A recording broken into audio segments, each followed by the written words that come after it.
ఓం శుభంకర్యే నమః.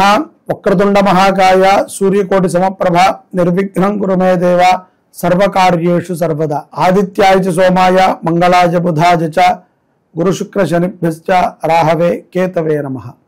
గురు బ్రహ్మా గురుర్విష్ణుః గురుర్దేవో మహేశ్వరః గురు సాక్షాత్ పరబ్రహ్మ తస్మై శ్రీ గురవే నమః.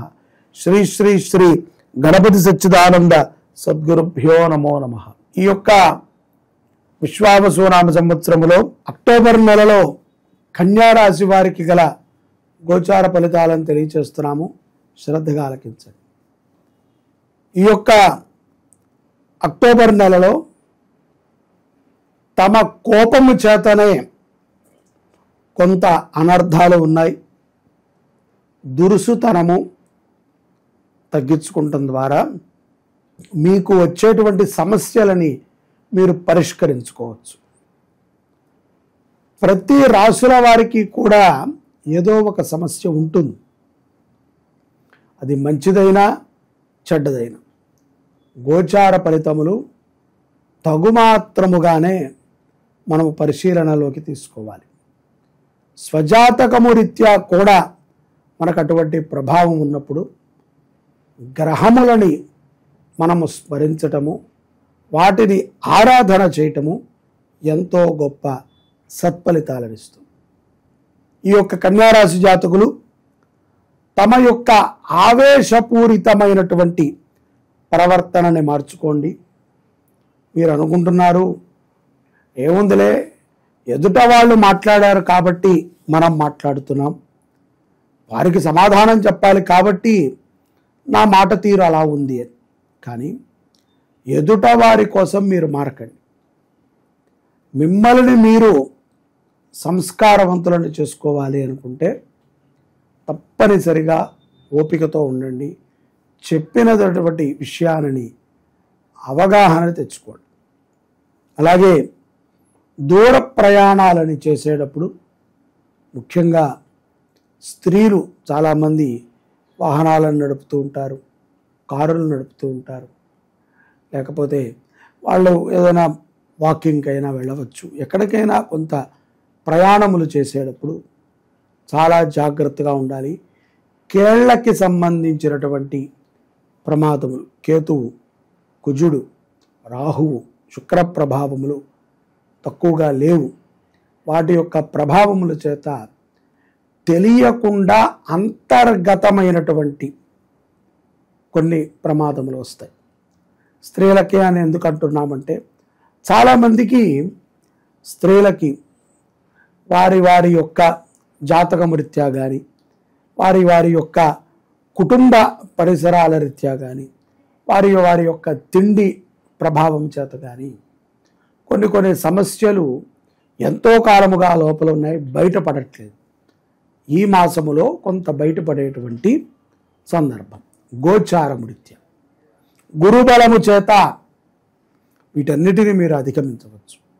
అలాగే ఈ యొక్క అక్టోబర్ మాసములో ధనపరమైనటువంటి విషయాల యందు మీరు కొంత శ్రద్ధని పెట్టండి.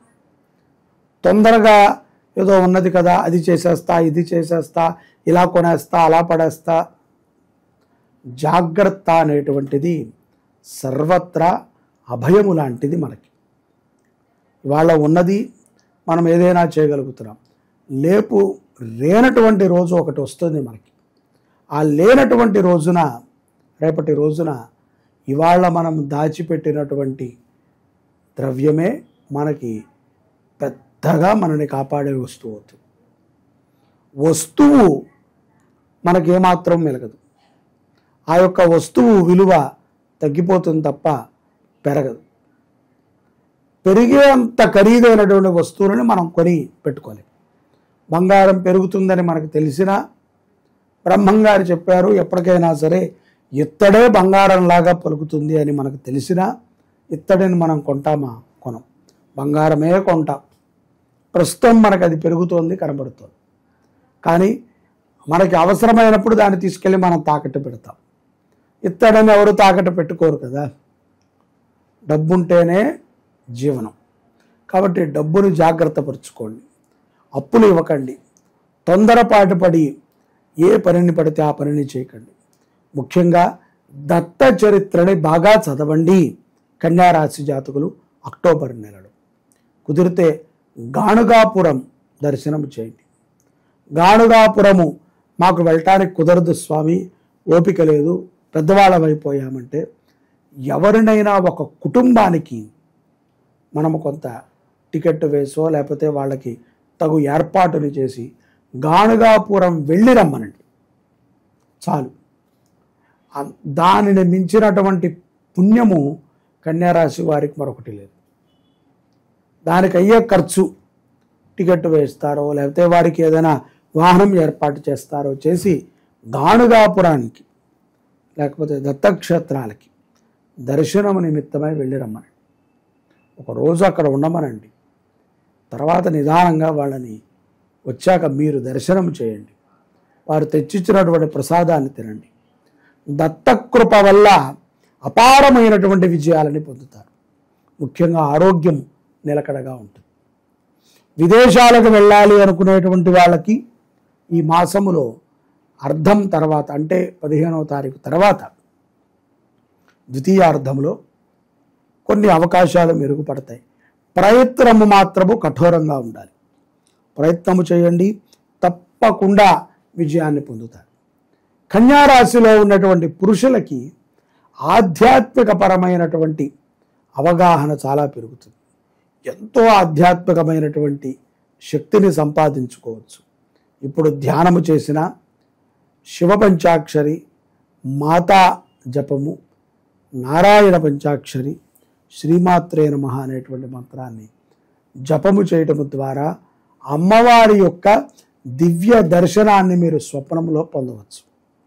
ఎందుకంటే ఆధ్యాత్మిక పరమైనటువంటి వనరులు ఇప్పుడు చాలా పుష్కలముగా ఉన్నాయి కన్యారాశి జాతకులకి. మీకు చెప్పాను కదా, ప్రయాణం అప్పుడు జాగ్రత్తగా ఉండాలి, ధనము విషయంలో జాగ్రత్తగా ఉండాలి. కోర్టు వ్యవహారాలు కూడా పెద్దగా అనుకూలించకపోయినప్పటికీ ఏదో ఒక కోణములో ఆనందముగా అయితే ఉంటారు. ఎంత జరిగినా ఒకసారి కోర్టుకు వెళ్ళింది కాబట్టి అది తొందరగా తేలదు.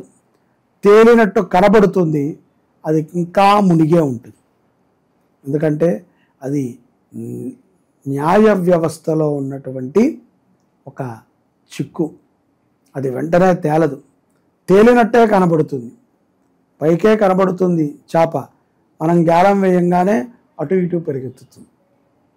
కాబట్టి మనం వల వేసే ముందే కొంత ఆలోచన చేయాలి.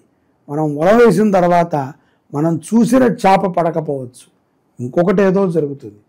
వెయ్యగా వెయ్యగా వెయ్యగా వెయ్యగా నువ్వు అనుకున్నటువంటి పనిని నువ్వు సాధించగలుగుతావు. ఇది పూర్వజన్మ శాపము ద్వారా కొన్ని జరుగుతూ ఉంటాయి. న్యాయ వ్యవస్థ పోరాటాలు, సరైనటువంటి సంతానము లేకపోవటము, శరీర రుగ్మతలు, నిత్యము మంచానికి అంటుకుని ఉండటము, కోపగ్రస్తులమై ఉండటము, ఇవన్నీ కూడా పూర్వజన్మ వాసనల ద్వారా మనము ఈ జన్మని అనుభవిస్తున్నట్టు. కాబట్టి నవగ్రహాలని బాగా స్తుతించండి. నవగ్రహ స్తోత్రాన్ని కంఠోపాఠం చేయండి. ప్రతిరోజు చదవండి, నష్టం లేదు. ప్రతి పూట చదవండి, ఇంకా నష్టం లేదు. ప్రతి గంట చదవండి, మరింత గొప్ప పుణ్యం. నవగ్రహ స్తోత్రము కన్యారాశి వారికి అపారమైనటువంటి కరుణని ఇస్తుంది. అలాగే ఎన్నో రకములైనటువంటి సత్ఫలితాలని నవగ్రహాల ద్వారా మీరు పొందగలుగుతారు. ముఖ్యంగా ఈ యొక్క అక్టోబర్ నెలలో కన్యారాశి జాతకులు నవగ్రహ స్తోత్రము ద్వారానే విజయాన్ని పొందగలుగుతారు అని నేను స్పష్టంగా తెలియచేస్తున్నాను. దేవి సౌభాగ్యం ఆరోగ్యం దేహి మే పరమం సుఖం రూపం దేహి జయం దేహి యశో దేహి ద్విషోజహి. ఈ యొక్క 2025వ సంవత్సరము సెప్టెంబర్ 22 నుంచి అక్టోబర్ 2 వరకు దేవీ నవరాత్రుల్ని మనం శరన్నవరాత్రుల్ని ఆచరణ చేసుకుంటున్నాం.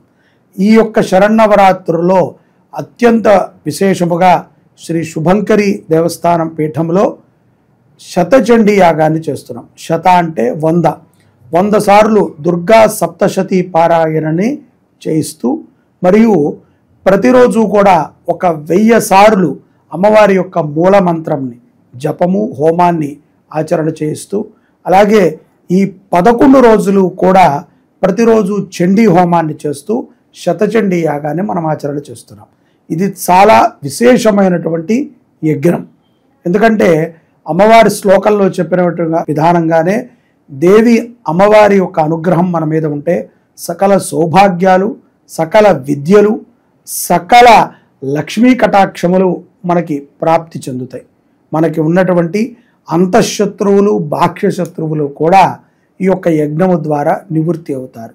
రాజకీయ పరంగా కానీ, న్యాయ వ్యవస్థతో పోరాటము కానీ, లేకపోతే భూ సంబంధిత విషయాలలో ఇరుక్కున్నా కానీ, లేకపోతే కుటుంబ కలహాల నుంచి కానీ, అలాగే వ్యాపారములో కానీ ఉద్యోగములో కానీ ఉన్నటువంటి చికాకులని మనము తొలగించుకోవాలి అంటే గనక ఏకైక బ్రహ్మహస్త్రము ఏమిట్రా అంటే చండీ యాగం. అందుకనే అన్నారు కలో చండీ వినాయకం. కలియుగములో చండీ అమ్మవారిని ఆరాధన చేసిన, గణపతిని ఆరాధన చేసిన ఇట్టే మనం అనుకున్నటువంటి కార్యాలన్నిటినీ కూడా మనము సిద్ధింప కలిగించుకోగలుగుతాం. ఇది ఒక సులభతరమైనటువంటి అవకాశం మానవులకి. ఎందుకంటే సామూహికంగా ఈ యాగం జరుగుతోంది. మీరు కూడా ఈ యొక్క యాగంలో పాలు పంచుకుని అమ్మవారి యొక్క అనుగ్రహాన్ని పొందండి. ఇతర వివరాలకి కింద కనబడుతున్నటువంటి నెంబర్ని సంప్రదించి మీ యొక్క గోత్రనామాలని నమోదు చేసుకుని అమ్మవారి అనుగ్రహం పొందండి. అమ్మ దయ ఉంటే అన్నీ ఉన్నట్టే. జై శుభంకరి.